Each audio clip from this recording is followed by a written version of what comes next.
ipabati.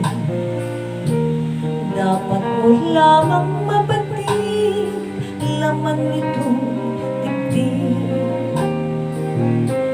Tila 10,000 awitin ang natapos kong likhain. Ito ang tunay na damdamin, tanggapin at tinggin.